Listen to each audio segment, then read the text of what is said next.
আসসালামু আলাইকুম। Hello everyone, কী অবস্থা সবাই? আশা করি সবাই ভালো আছেন। তো আমি সকালবেলা আজকে নাস্তা করে যথারীতি হাজব্যান্ড কাজে চলে গিয়েছে। এখন আমি আমার সাংসারিক যে কাজগুলো আমাকে দৈনিক করতে হয় আমি সেগুলো করছি। আমি আমার শোবার রুমটা গুছিয়ে এসেছি। এখন আমি আমার পাশের যে বেডরুমটা রয়েছে আমি সেটা গুছিয়ে নিচ্ছি। এই রুমে কেউ থাকে না, তারপরও এখানে আমার হাজব্যান্ড নামাজ পড়ে এবং বাড়তি যে কাপড় চোপড়গুলো ভাঁজ করতে ইচ্ছা না করে আমি এখানে এনে রেখে দেই।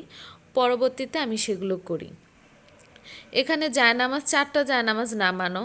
তো যেহেতু মানুষ 2জন 4টা জায়নামাজের দরকার পড়ে না, তো আমি সুন্দর করে জায়নামাজগুলো তুলে দিলাম। আর আমার হাজব্যান্ড যেটাতে নামাজ পড়ে সেটা আমি সুন্দর করে বিছানার উপর ভাঁজ করে তার টুপিটা সহ রেখে দেব, যাতে তার খোঁজাখুঁজি করতে না হয়। তো এইখানে আমি সুন্দর করে আমার বিছানাটা গুছিয়ে নিলাম। তো বিছানাটা গোছানোর পর আমি ওই ঘরটা ঝাড়ু দিয়ে এসেছি। এখন আমার এই মেঝেটা ঝাড়ু দেওয়া বাকি রয়েছে। তো আমি এখন আস্তে আস্তে করে এই মেঝেটা ঝাড়ু দিয়ে নিব। সকালবেলা আজকে নাস্তায় ছিল পরোটা, চা, ডিম ভাজা এবং মুরগির মাংস। আজকে সকালবেলা ঘুম থেকে উঠে কেন জানি ইচ্ছা করলো পরোটা এবং চা খেতে। যদিও সকালের নাস্তায় আমার কাছে এটা বেস্ট মনে হয়, আমি জানি না কার কেমন লাগে, বাট আমার কাছে পরোটা চা খুবই পছন্দের একটি খাবার।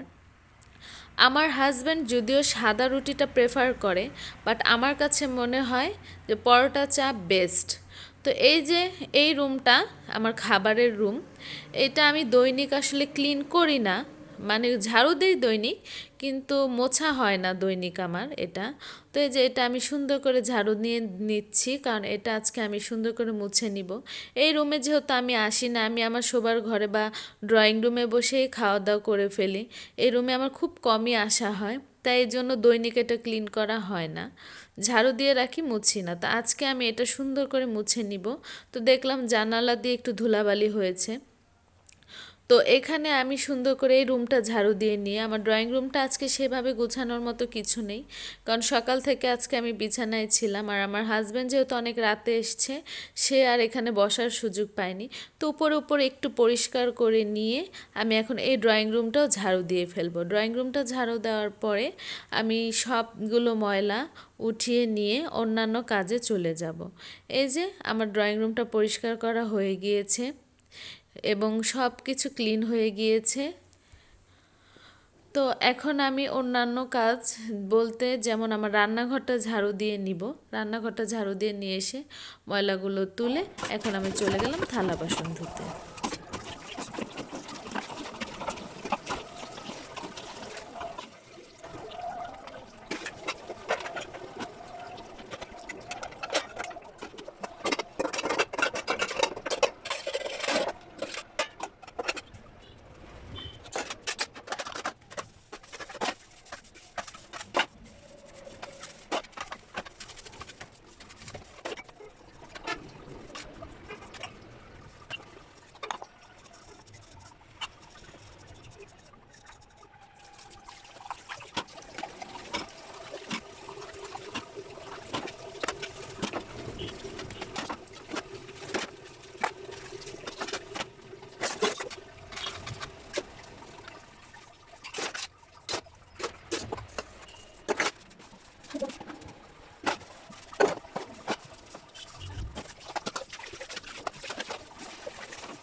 থালা বাসন ধুয়ে আমি ঘরগুলো ডাস্টার দিয়ে আজকে মুছে নিয়েছি।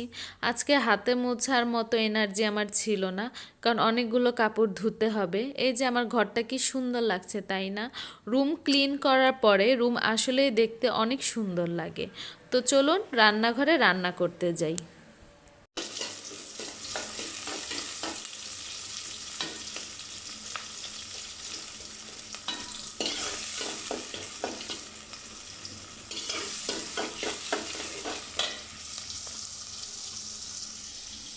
এই যে কলিজি এবং ফ্যাপসাগুলো ধুয়ে রেখেছি, ওখানে আলু কেটে রেখেছি।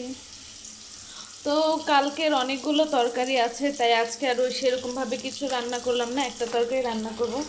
আর হাজব্যান্ড যেহেতু দুপুরে খাবে না, সেহেতু একার জন্য কিছু রান্না করতে ইচ্ছা করে না, কিন্তু রাতে এসে যেহেতু খাবে, শীতের বেলা আবার রাতে রান্না করতে অলসতা কাজ করে, তাই সংসারের সব কাজ কমপ্লিট করে এখন আমি রান্না করতে আসলাম। রান্নাঘরটা একদম ক্লিন করে তারপর আজকে আমি রান্না করতে বসেছি। এই যে এখানে আমি যথারীতি সব মশলা দিয়ে দিয়েছি, যে মশলাগুলো লাগবে। হলুদের গুঁড়ো, মরিচের গুঁড়ো, লবণ, ধনিয়া গুঁড়ো এবং জিরাটা আমি শেষে দিব, কাঁচামরিচ ও জিরাটা। তো এখানে যে দেখুন কি সুন্দর আমার মশলা থেকে তেল চলে আসছে। তো আমি এখন সুন্দর করে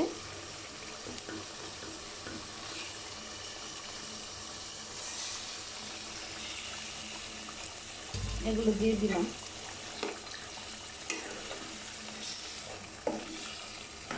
এগুলো এখন সুন্দর করে আমার কষিয়ে নিতে হবে।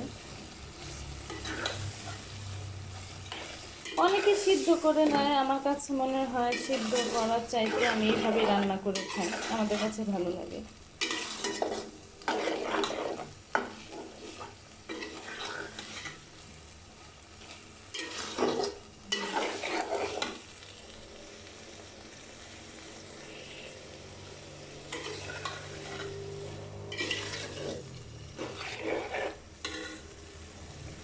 আমি এখানে হালকা একটু লেবুর রস ব্যবহার করব, কারণ এটা অনেক দিন ফ্রিজে ছিল, খাবো খাবো খাওয়া হয়নি, তাই একটু লেবুর রস ব্যবহার করলাম আমি।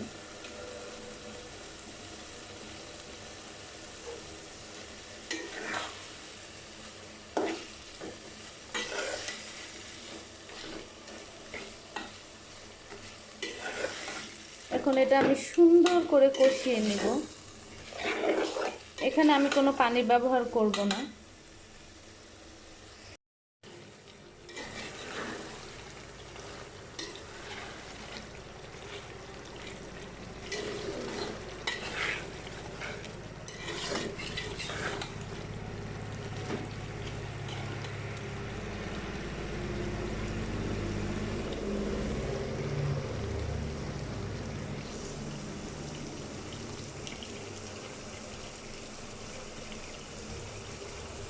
এই যে এখানে আমার তরকারি হচ্ছে, ওখানে আমি কাপড় ধুচ্ছি। তো এভাবেই সব মেনটেন করে করতে হয়, একা হাতের কাজ যেহেতু। তো হতে থাকুক, আমি কাপড়টা ধুয়ে ফ্রেশ হয়ে আসি। এই যে আমার তরকারিটাও হয়ে গিয়েছে, এখন শুধু কাঁচামরিচটা দিবা, ঝোলটা আর একটু কমাবো। ঝোল তরকারি কেন জানি ভালো লাগে না, আমার কাছে মাংস জাতীয় জিনিসের ঝোল ভালো লাগে না। এক বালতি কাপড় ধুয়ে এসেছি, গোসল করে এসেছি, গোসল কমপ্লিট। এখন কাপড়গুলো ধুয়ে গোসল কমপ্লিট। এখন এই যে কাপড় চোপড়গুলো মেলে দিব সুন্দর করে। এখন বাজে প্রায় 3:30, কাজ করতে করতে 3:30 বেজে গেছে। লাঞ্চ করতে বসলাম। আমি এত কিছু খাবো না, বেড়ে নিয়েছি পেলা পেলা তরকারিগুলো বেড়ে আমি কড়াইগুলো খালি করে রেখেছি। আমি এখান থেকে খাবো একটু একটু করে, আর হাজব্যান্ডের জন্য রাখবো। এই যে করলা ভাজি, লাল শাক, এগুলো গতকালকের। এই যে শুটকি মাছ ডাটা দিয়ে গতকালকের। এই যে আজকে কলিজা রান্না করলাম। আর এটা হচ্ছে রুই মাছ ও ফুলকপি দিয়ে, মাছগুলো নিচে পড়ে গিয়েছে। তো এই যে খাওয়া দাওয়া করে একটু রেস্ট নিব। আল্লাহ হাফেজ।